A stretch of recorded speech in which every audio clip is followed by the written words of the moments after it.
Карнай Боламан и Карнай. У нас есть таблица регистров. У нас низкий есть, средний, высокий и высший регистр. Так и у остальных только у Сурная низкий, средний, высокий, у Кошная низкий, средний, высокий и высший и так далее. Это у нас Най. Усовершенствованный охват верхний регистр деревянно-духовой группы, основной звукоряд мелодический, ля минор. Дальше у нас идет Най пикколо усовершенствованный охватывает высокий регистр деревянно-духовой группы. Дальше у нас идет Сурнай, усовершенствованный Сурнай, с двойным язычком, бьющийся, охватывает средний высокий регистр деревянно-духовой группы, основной звукоряд ре мажор. Дальше у нас усовершенствованный Карнай, Кошнай, охватывает средний регистр деревянно-духовой группы. Это парный духовой язычковый инструмент, изготовленный из бамбука или тростника, основной звукоряд д-дур мелодический. Дальше у нас Карнай. Это труба из латуни с прямым стволом и большим колокообразным раструбом. Это амбушюрный инструмент с натуральным звукорядом. Nay uzunligi 14 cm. Nay 3 oktava oraliqdan iborat. Birinchi oktava ladan 3-chi oktava lagacha.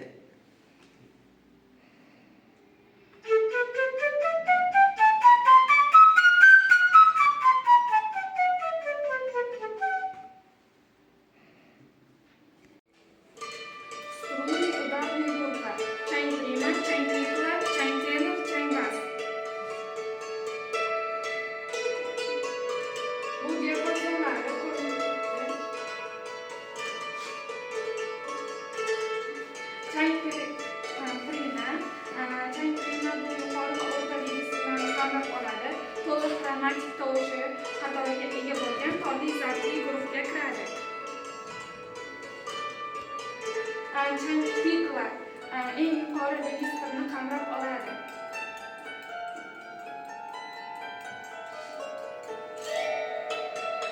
O'rta va pastki registrlarni qamrab oladi. U o'lcham bo'yicha chang primiga o'xshaydi. Strunlari kattaroq va diapazoni bir oktav pastroq tovushlardir.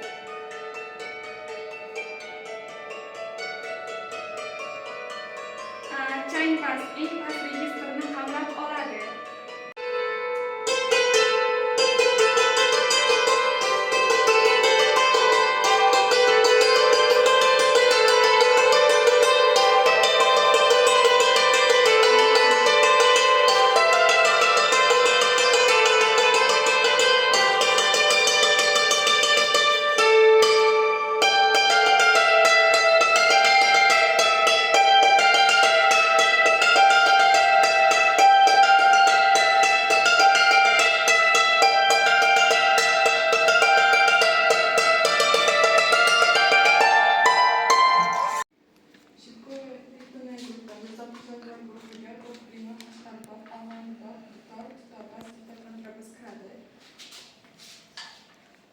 Bu ularning diapazoni hisoblanadi. Rubot primer to'rt metal moddiy elektr usulida chalinadi. Yuqori registrni qamrab oladi. Diapazoni kichik oktavasidan 4-chi oktavaga hisoblanadi. Qashqar rubot esa 5 torli hisoblanadi. Birinchi va ikkinchi torlar juft metaldor, uchinchi tor esa jildor hisoblanadi. Kichik oktavasidan 4-chi oktava do'gacha diapazoni bo'ladi. Alman rubot esa bu ham 5 torli, o'rta registrni qamrab oladi. Birinchi va ikkinchi torlar juft metaldorlar, uchinchi tor jild qamron tor hisoblanadi. Diapazoni kichik oktavasidan 3-chi oktava migacha hisoblanadi. 11 torli hisoblanadi. Uning diapazoni kichik oktava midan 2-chi oktavalargacha bo'lib, u o'rta va pastki registrni qamrab oladi. Birinchi va 5-chi torlar juft metaldor, 6-chi tor yakka tor hisoblanadi. Tambur 4 latun tordan iborat bo'lib, o'rta va pastki registrni qamrab oladi. Bir oktava pastda yangraydi. Diapazoni kichik oktava midan 3-chi oktava migacha hisoblanadi. va dutordan iborat bo'lib, elektr usulida chalinadi. Bir oktava pastda yangraydi. Diapazoni kichik oktava midan 3-oktava migacha. Bu ularning ovozlari kuchli ovozga qo'shqarboq, rubob prima, rubob alt, dutor bas kiradi. O'rta ovozga dutor prima, dutor sekunda, dutor alt. Eng kuchsiz ovozlarga esa dutor tenor, ud, salto, tanbur kiradi. Bu dutorlarning diapazoni hisoblanadi. Dutor tenor ikkinchi tordan iborat bo'lib, o'rta registrni qamrab oladi. U ikkinchi torli bo'lib, bir oktava pastda yangraydi. Diapazoni kichik oktavalardan birinchi oktavagacha. Dutor prima ham xuddi shunday ikkita tordan iborat. Birinchi oktava midan birinchi oktavagacha uning diapazoni. Dutor sekunda ham ikkinchi torli elektr usulida chalinadi. O'rta va pastki registrni qamrab oladi. Diapazoni ikkinchi oktavalardan birinchi oktavagacha. Bu ham ikki torli bo'lib, elektr usulida chalinadi. Diapazoni oktava midan ikkinchi oktava migacha. Dutor bas esa to'rt metal tori hisoblanadi. Birinchi tori taktilni o'ralgan bo'lib, qolgan uchta tor metalni o'ralgan hisoblanadi. Diapazoni kichik oktava midan ikkinchi oktava migacha. Dutor kontrabas eng pastki registrni qamrab olib, to'rt torli bo'ladi. Bu ham birinchi tori iplakdan qolgan uchta metaldan bo'ladi. Uning diapazoni kichik oktava midan birinchi oktavagacha. Dutor alt. Dutor alt tuzilishiga ko'ra tojikchadan olingan bo'lib, ikki tordagi ma'noni anglatadi. Uni tuzilishi kosasi, qopqog'i, harragi, ilgagi, simi, pardalari, shayton harragi, qulog'i. Bu dastasi deyiladi. Dutor pastki simida, tepa simi miga sozlanadi. Chalinish bo'yicha.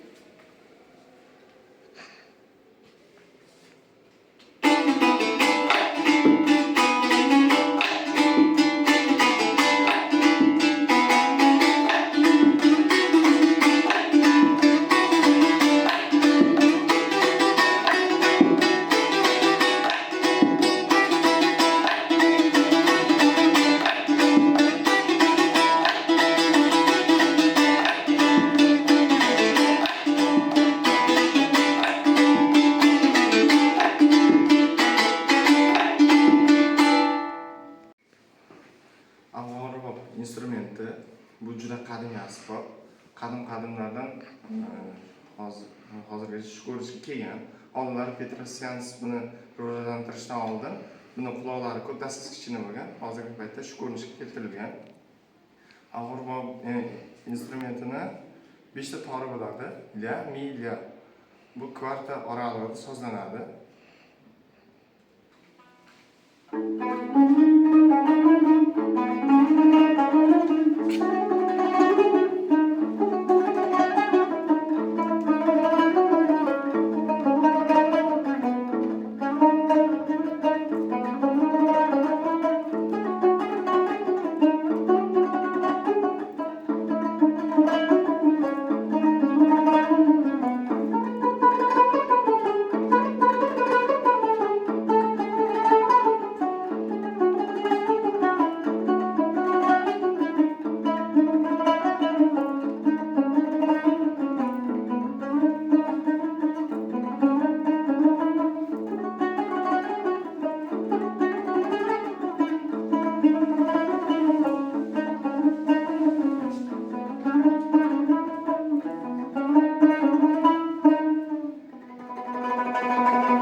Rubobda 3 xil tor bo'ladi.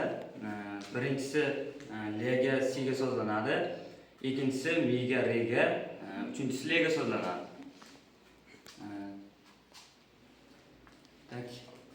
Bular quloqlar bo'ladi. Bu qismi harrak, parda. Bu quloqlar bo'ladi. Bu kosa qismi. Bu dasta qismi hisoblanadi. Shunday iborat.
Ashot Ivanovich Petrosyan tomonidan takomillashtirilgan dutorbaz violoncherga moslab violonchelni andoza olib yaratgan.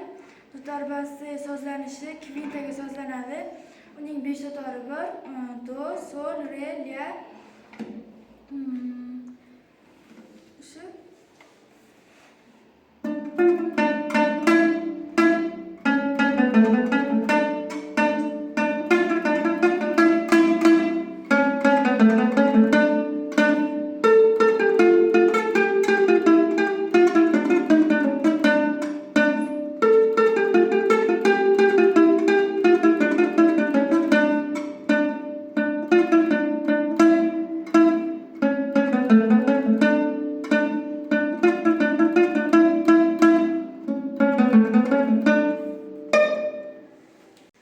Smeshkoviy gruppa, torli kamalli guruh. Torli kamalli guruhga g'ijak, alt, g'ijak bas, g'ijak kontrabas kiradi. Shu o'rinda qobiz alt, qobiz bas, qobiz kontrabas kiradi. Bu uning diapazonlari. Bu g'ijak eng baland ovoz chiqaradigan torli kamalli guruh hisoblanadi. Uning diapazoni kichik oktava soldan 4-oktavalargacha. G'ijak alt bu o'rtacha registrdan xabar bo'lgan torli kamalli guruhga kiradi. Uning diapazoni kichik oktavasidan 3-oktavalargacha. G'ijak bas bu pastki registrdan xabar bo'lgan torli kamalli guruhga kiradi. Uning diapazoni katta oktava do'da 2-oktavalargacha. Bu g'ijak kontrabas eng past diapazondagi torli kamalli guruhga kiradi. Uning diapazoni 2-oktava midan 2-oktava solgacha. G'ijak asbobining tuzilishi 4 tasidan iborat, 4 ta quloqdan, pardadan iborat.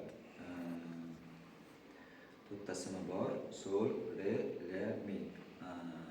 Bu simchoq deyiladi. Bu ushlanishi bu holatda ushlanadi.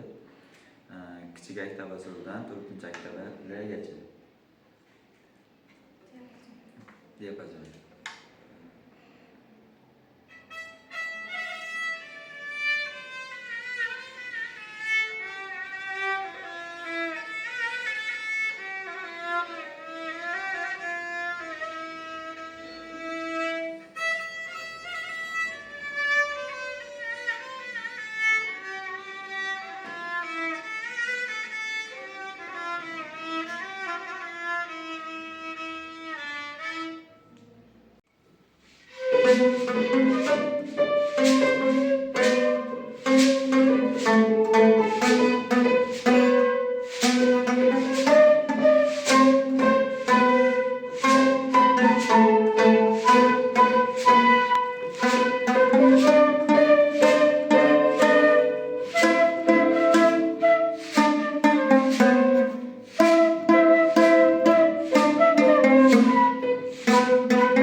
еще озгина это бор, да, unigini shu, чтобы только qattiqroq bossangiz aniqroq chiqadi ovoz.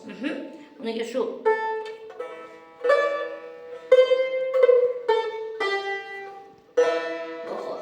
boshqa to'riga o'tib bo'lishini kerak. A to men bitta to'rida faqat cholaman. Keyin yana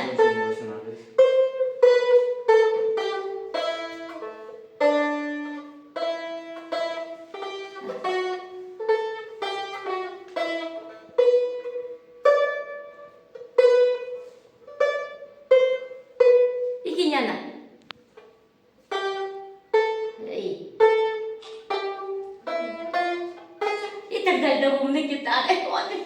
Rahmat balam, rahmat.